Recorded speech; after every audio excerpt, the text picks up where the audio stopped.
Баршаңызға сәлем достар. Бүгін біз лимонның пайдасын айтатын боламыз. Бірінші, видеоны көрмей тұрып, арнаға тіркеліп, лайк басып, қоңыраушаны басуды ұмытпаңыздар.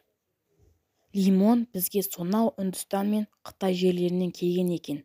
Кезінде экзотикалық болған бұл жеміс қазірде елімізде орнығып, халқымыздың көңілінен шығып жатыр. Лимонның пайдасы мен зиянын біліп жүрейік. Лимон жыл бойы жасыл ағаштың жемісі. Оның құрамында пектин, эфир майлары, биофлавоноидтар бар. Лимон асқазандағы қорытуға көмектесетін заттардың бөлінуіне әсер етіп, ағзаға темір мен кальцийдің сіңіруін жеңілдететін энзимдарды бөледі.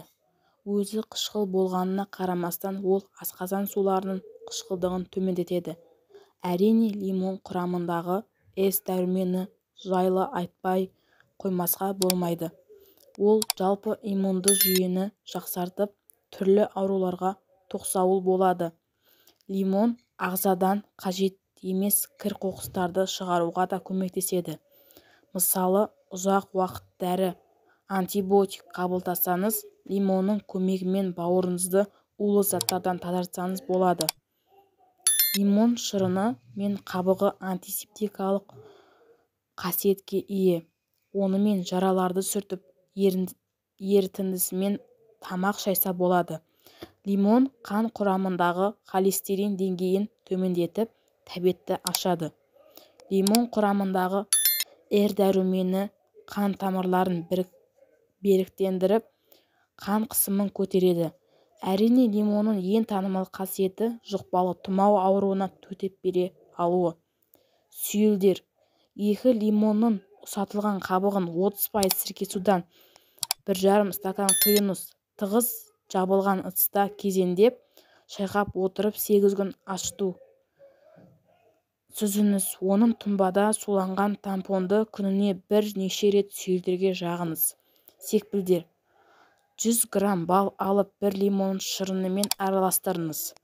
Осы қоспамен дәкеден жасалған майлықтарды дымқылдатыңыз және секпілдер жабылған жерлерге 15-20 минутқа жағыңыз. Табысқа жету үшін үнемі 15-20 маска жағу болады. Гипотония.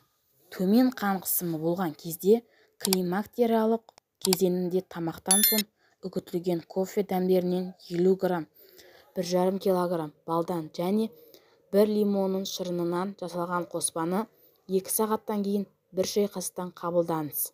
Қоспаны тоңазытқышқа сақтаңыз. Бас ауруы.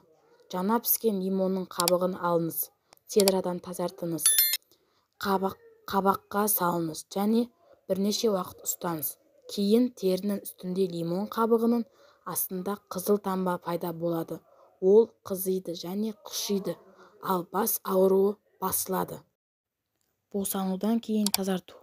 5-2 жұмыртқаның қабығын тазартыңыз және оны 2-3 ұсақ туралған тазартылмаған лимонмен араластырыңыз. 1 күн ашытып, содан кейін 1,5 литр арақ қосу қажет. 3-6 бойы күніне 3 реттен тамақ ішкеннен 20 минут өткеннен кейін қабылдау қажет. Тістерді нығайту. Егер сіз тістеріңіз ақ, ал тамырлары мықты болсын деп тілесеңіз, тістеріңізді лимонның қабығымен ысыңыз. Қан кету.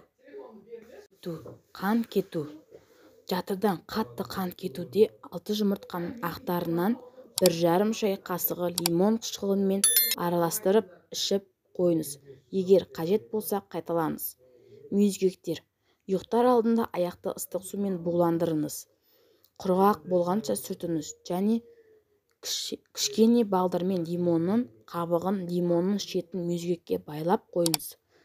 4-5 күннен кейін мүйізгек толығымен жоқ болып кетеді. Ал достар, лимонның пайдасы ұнаса, лайк басып, тіркеліп, қоңыраушаны басуды ұмытпаңыздар.